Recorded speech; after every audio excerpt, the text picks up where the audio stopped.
Belajar dari kisah Bapak Sani Kamengmau, seorang tukang kebun yang kini menjadi produsen tas Robita yang bekerja keras menuju tangga kesuksesan.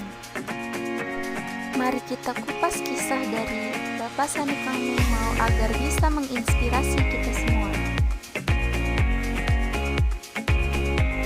Sani Kamengmau bukanlah anak dari pengusaha kaya raya. Beliau hanya anak yang bisa dibilang dari keluarga sederhana. Kehidupan sejak kecil Bapak Sani Kamengmau. Pada usia 18 tahun, Sani pernah melarikan diri dari rumah dan pergi ke Bali. Di usia yang masih muda, Sani pernah bekerja sebagai operator cuci mobil dan buruh renovasi hotel. Dan pada akhirnya Sani menetap di Ans Hotel, dan di Ans Hotel Sani bekerja sebagai tukang kebun. Setelah 1 tahun bekerja, Sani diangkat menjadi satpam hotel. Pekerjaan sebagai satpam ia jalani selama 4 tahun, hingga nasib baik datang kepada Sani Kamengmau. Selama dia bekerja di Ans Hotel, dia banyak belajar bahasa asing, yaitu bahasa Inggris dan bahasa Jepang. Sampai-sampai gaji pertamanya ia belikan kamus bahasa Inggris. Ia juga sering belajar bahasa Inggris dari para tamu dan keluarga pemilik Ans Hotel.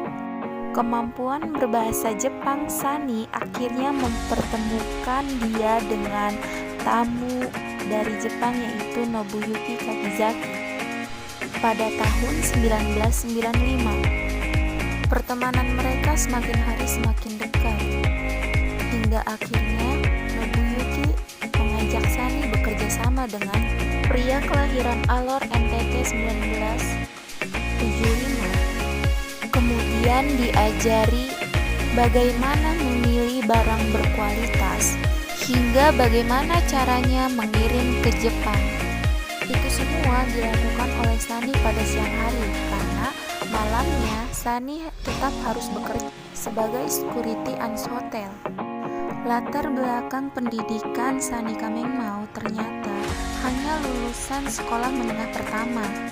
Ternyata pendidikan tidak selalu menjadi tolak ukur kesuksesan seseorang. Begitu pula yang dialami oleh Sani Kamengmau yang hanya lulusan SMP.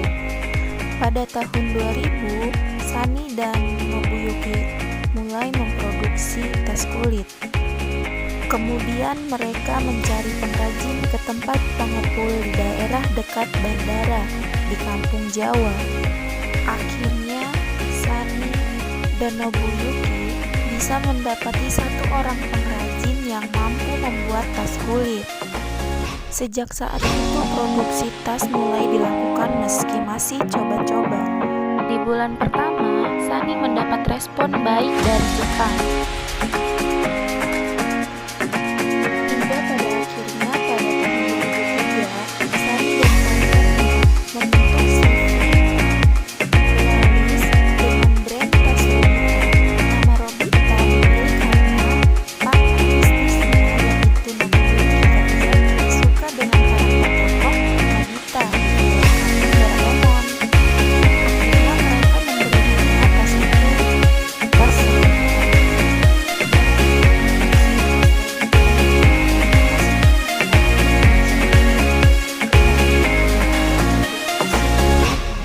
harus sedemikian sempurna, mulai dari jahitan, jenis kulit yang digunakan, hingga tempelan manik-manik aksesoris tas.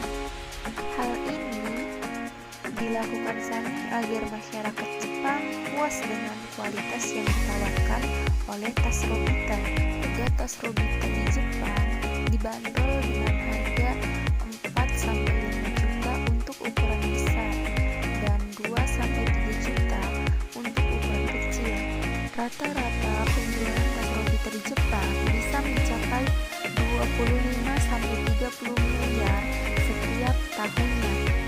Setelah sukses di pasar internasional, ternyata Sani memiliki ambisi untuk membangun market di negeri kelahirannya sendiri, yaitu Indonesia. Sani akhirnya bisa mendirikan sebuah butik Robita di Seminyak, Bali. Niatnya ia ingin mendirikan 2 butik lagi di Nusa Dua dan Ubud. Tas mewah milik Sani di Jepang bukanlah tas abal-abal. Tas Robita menjadi idaman tingkat sosialitas di Jepang. Bahkan tak ayal Sani bisa meraup harga 10 miliar per bulannya hingga ratusan miliar. Itulah kisah dari Bapak Sani Tanglima yang bisa menginspirasi kita semua, yang selalu bekerja keras dan tidak pernah menyia-nyiakan